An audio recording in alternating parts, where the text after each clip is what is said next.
Setelah kehancuran pasukan Raja Abraha, kota Mekah semakin ternama. Dari kota inilah sejarah manusia paling mulia dimulai. Ka'bah sebagai jantung kota Mekah semakin ramai dikunjungi para peziarah. Demikian pula para pedagang. Mereka datang dari berbagai penjuru jazirah. Namun sayang, Ka'bah mulai diselewengkan fungsinya. Akibatnya, kejahiliahan merajalela. Bahkan pada masa itu, memiliki bayi perempuan adalah hal yang sangat memalukan. Aib bagi keluarga.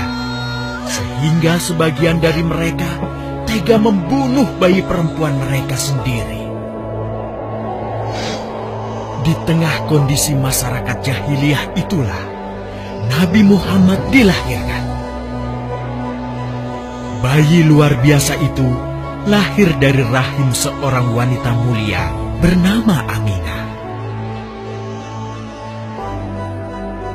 Pada saat itu ditandai peristiwa-peristiwa yang luar biasa. 10 balkon istana Kisra runtuh. Juga padamnya api-api yang biasa disembah oleh orang-orang Majusi.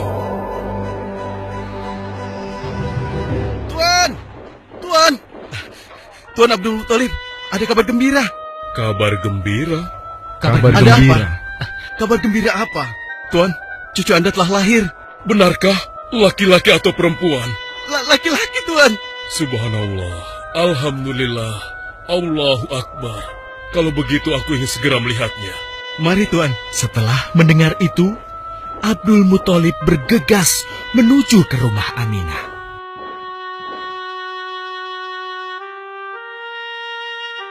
Ah, cucuku, kasihan engkau terlahir yatim.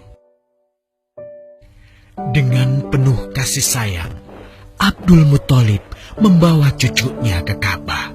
Ya Allah, jadikanlah cucuku ini menjadi seorang yang mulia dan terhormat, sebagaimana Nabimu Ibrahim alaihissalam.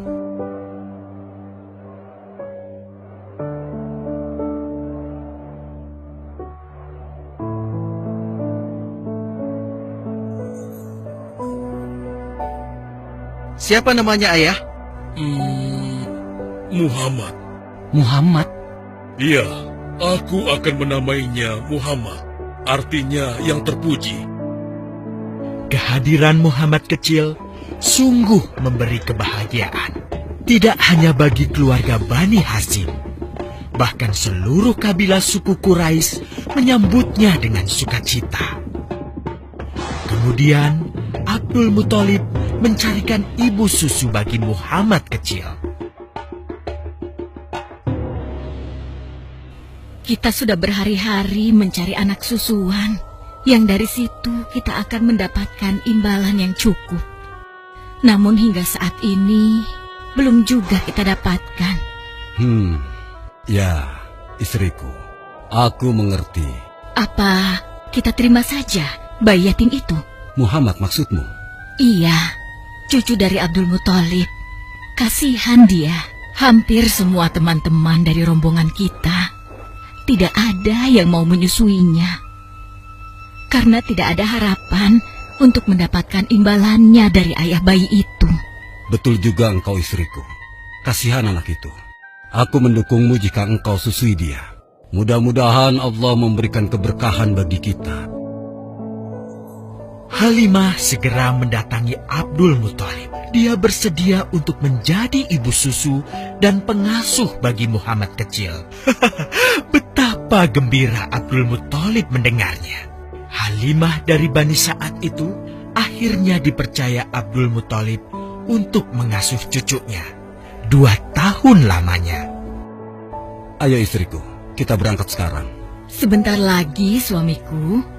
Insya Allah kita berangkat sampai anak ini kenyang.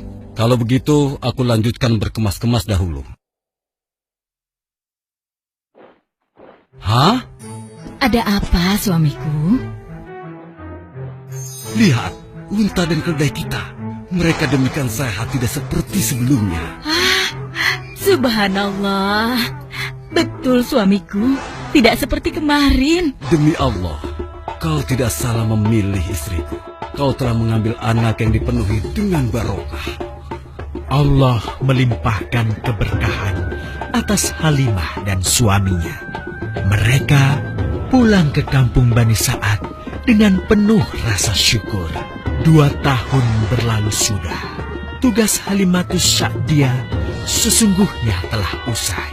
Saatnya Muhammad kecil harus dikembalikan kepada ibunya. Terima kasih Halimah.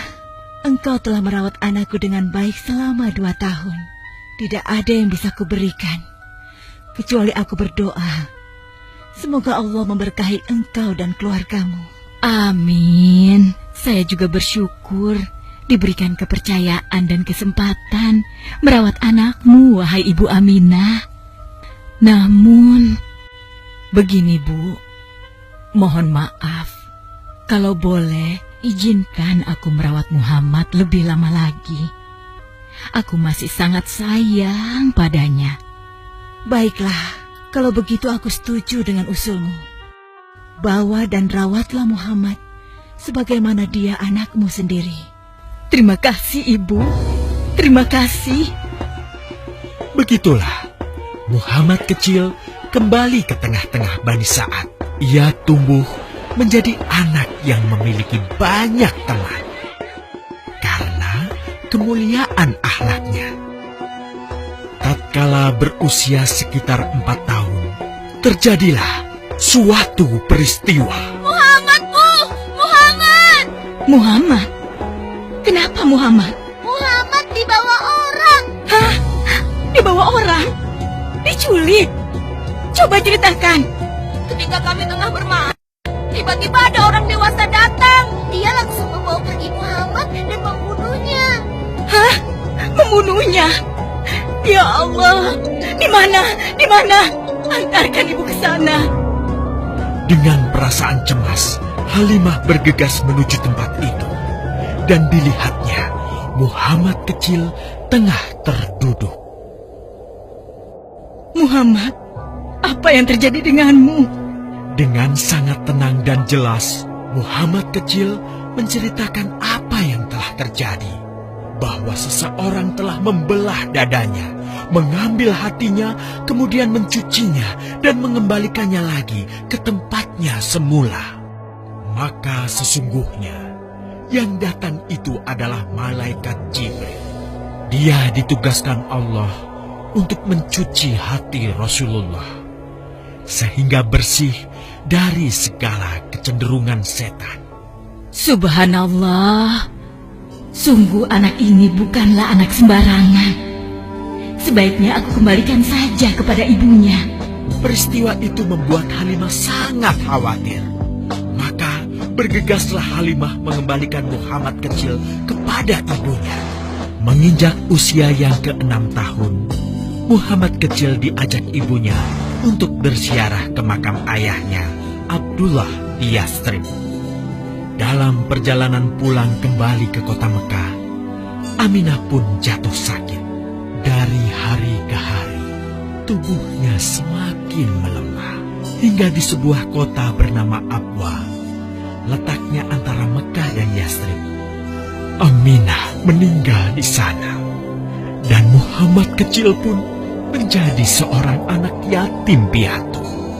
Sejak itulah, Muhammad kecil dirawat dengan penuh cinta dan kasih sayang oleh kakeknya, Abdul Muthalib. Muhammad, sudah berhentilah memerah susunya. Insya Allah, sudah cukup untuk persediaan kita hari ini. Beristirahatlah sejenak. Makanlah agar kau tetap sehat.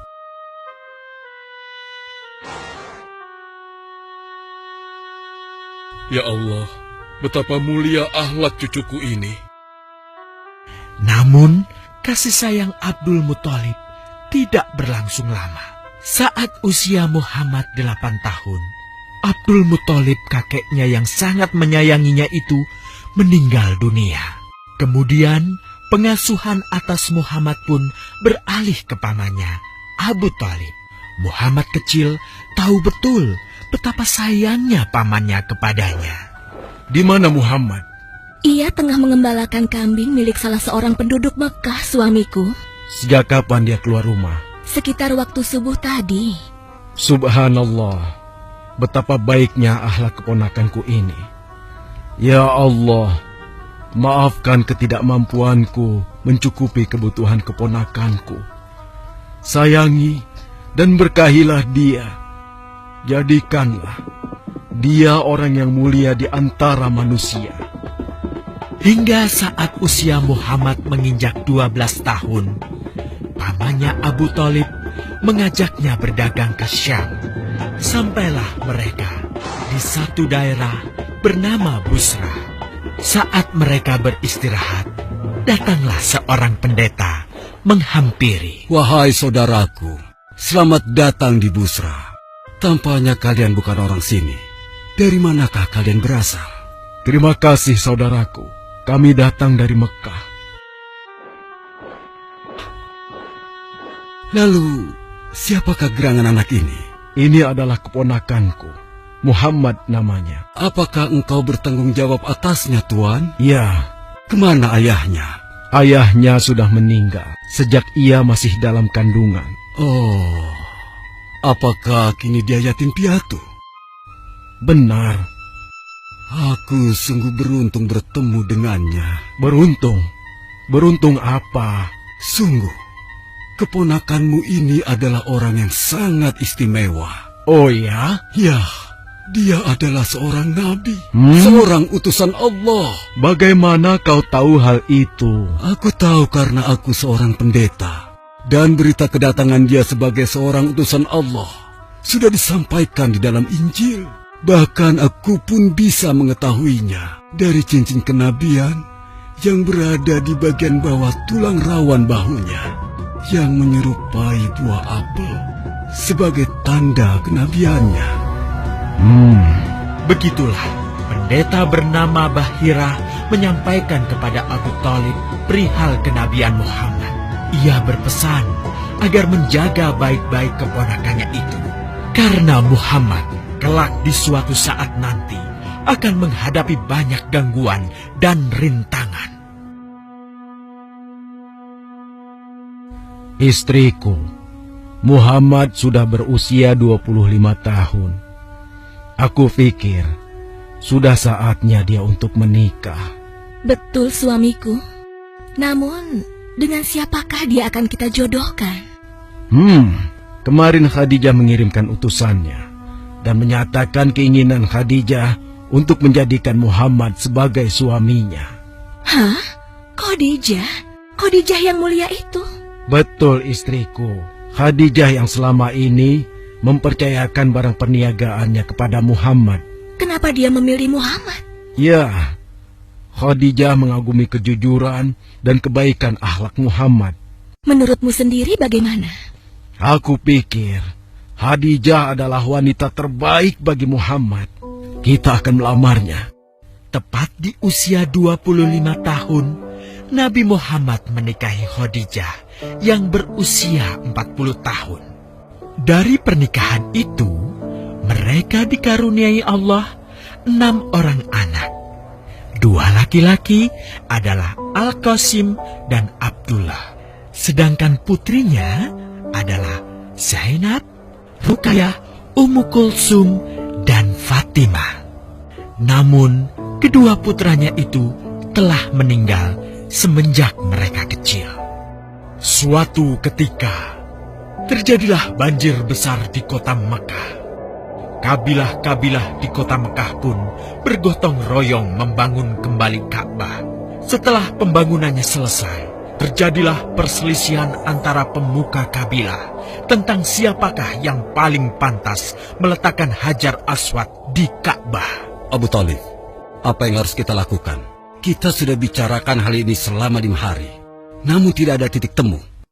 Aku khawatir akan terjadi pertumpahan darah. Sudah, begini saja. Kita sepakati bahwa masalah ini kita serahkan kepada takdir terbaik.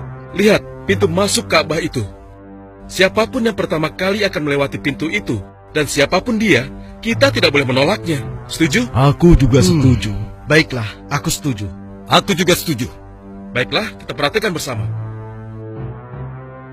Tidak lama setelah kesepakatan itu, atas izin Allah, Nabi Muhammad menjadi orang pertama yang memasuki pintu menuju Ka'bah. Alhamdulillah, segala puji bagi Allah. Ternyata Muhammad, dan memang dia adalah orang yang tidak pernah kita temui ada celah. Betul? Betul. Ya, Betul. Nabi Muhammad pun menerima kepercayaan itu. Dengan kebijaksanaannya, Nabi Muhammad meminta sehelai kain, lalu meletakkan Hajar Aswad di atasnya. Nabi Muhammad mempersilahkan seluruh pemuka kabilah untuk memegang ujung-ujungnya dan mengangkatnya secara bersama-sama. Setelah sampai pada sudut Ka'bah, giliran Nabi Muhammad meletakkan Hajar Aswad di tempatnya semula. Terhindarlah perpecahan di kota Mekah. Meskipun demikian, kegelisahan masih terus menggelayuti hati Nabi Muhammad. Kejahiliahan ada di mana-mana. Kezaliman dan kemaksiatan terus berlangsung. Ia tak habis pikir. Nabi Muhammad mulai merenung dan menyendiri untuk menghindar dari perilaku jahiliyah. Nabi Muhammad memilih tempat di sebuah goa di atas bukit sekitar Mekah. Goa Hiro. Dari mulut goa itulah Nabi Muhammad bisa memandangi kota Mekah yang dicintainya dengan pandangan yang lebih luas. Hingga suatu ketika, sesuatu yang tidak pernah terbayangkan sebelumnya terjadi. Tiba-tiba, goa itu menjadi terang benderang. Kemanapun arah mata melihat, di sanalah cahaya itu ada. Itulah malaikat Jibril. Jibril berkata, "Bacalah." Dengan gemetar, Nabi Muhammad berkata, "Aku tidak bisa membaca." Malaikat Jibril lantas merangkul Nabi Muhammad SAW dengan kuat hingga nafas beliau sesak. Seraya berkata lagi, "Bacalah." Sampai akhirnya malaikat Jibril membantunya setelah merangkulnya dan menyuruhnya membaca hingga 3 kali. Kemudian malaikat Jibril membantunya membaca. "Bacalah dengan menyebut nama Tuhanmu yang menciptakan. Dia telah menciptakan manusia dari segumpal darah. Bacalah, dan Tuhanmu lah yang paling pemurah, yang mengajarkan manusia dengan perantaraan Al-Qalam. Dia mengajarkan kepada manusia apa yang tidak diketahuinya." Kalimat suci telah terucap. Resmilah sudah. Dari dalam Goa Hiro, Allah mengangkat Nabi Muhammad SAW sebagai penuntun dari kegelapan menuju cahaya, dari keburukan menjadi kebaikan, dan dari kesengsaraan menuju ke keselamatan.